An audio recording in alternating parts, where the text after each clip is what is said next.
आम ओडिशा नवीन ओडिशा कार्यक्रम को नहीं सचेतनता शिविर अनुष्ठित। जगतसिंहपुर निर्वाचन मंडलीर प्रत्येक ग्रामांचल को विकासर चरम सीमा को नेबा लगी राज्य रे नेतृत्व नैथिबा नवीन सरकार व्यापक पदक्षेप नेबा सहित आम ओडिशा नवीन ओडिशा योजना माध्यम प्रत्येक पंचायत को 50 लाख टंका अनुदान राशि जोगाई दैछंती। ग्रामांचल जगन्नाथ संस्कृतिर विकास नहीं राज्य सरकारक जो प्रयास जारी रही ताहाकु नहीं राज्य सरकार पक्षरु प्रत्येक पंचायत रे आम ओडिशा नवीन ओडिशा को नहीं एक सचेतनता शिविर कार्यक्रम करा जाउतबा बेले आज जगतसिंहपुर निर्वाचन मंडल रे थिबा बलरामपुर पंचायत रे सरपंच अंजन सामल और पीओ नेतृत्व रे पंचायत स्तरीय सचेतनता शिविर अनुष्ठित हो जाइछि। एही कार्यक्रम रे विभिन्न सांस्कृतिक कार्यक्रम द्वारा सरकारक लोकाभिमुखी योजना विषय जनसाधारण माननकु सचेतन करा जायतिला। मुख्य अतिथि भावे विधायक प्रशांत कुमार मुदुली और जिला परिषद सभापति मनोज कुमार भोई एवं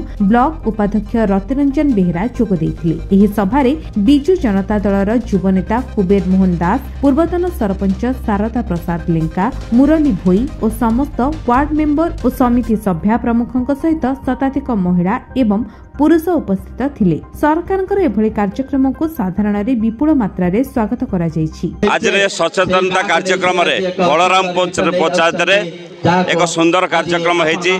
सभ्य सरपंच एवं जिला परिषद समस्त उपस्थित रे एवं हजार हजार संख्या रे मां मान उपस्थित अछंती। तांको पंचायत रे जेते योजना कार्यकारी होछि माननीय मुख्यमंत्री नवीन पटनायकर शासन व्यवस्था भितर योजना पर योजना हेछि। मातृगर्भरु पिलाटिए थिबाठर आरंभ करी हरिश्चंद्र योजना पर्यंत एमते अनेक योजना अछि। एवं विशेष करी टंकिका चाउल एवं बिजु स्वास्थ्य कार्ड आज लोक मानकर आखि खोली देछि। एवं सामाजिक कल्याण योजना रे हजार हजार संख्या रे मां माने वृद्ध वृद्धा जो माने पाउछंती भत्ता से समस्त भीतर गोटे उत्साह अच्छी उद्दीपना अच्छी।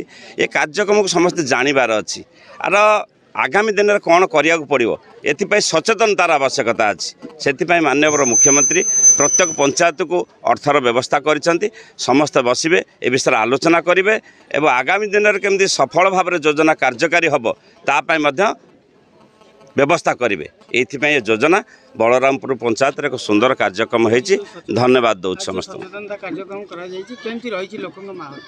लोक मान भर बहुत उत्साह अच्छी कारण योजना को से सीधा सड़क भाव में पाँच तादर आउ कौन करा जाई पारिबो आउ को माने वंचित होइछन्ति सेमानकु तादर शामिल करा जिवो सेतिपई सेमानक भितर एक सचेतनतार कार्यक्रम ये उत्साहर सहित समस्त माँ माने समस्त मुरई माने आकु पालन करुछन्ति एवं एथरे भाग नउछन्ति। जगतसिंहपुर ब्लॉक रु राकेश सामंतराय रिपोर्ट विश्व विजय न्यूज ओडिशा।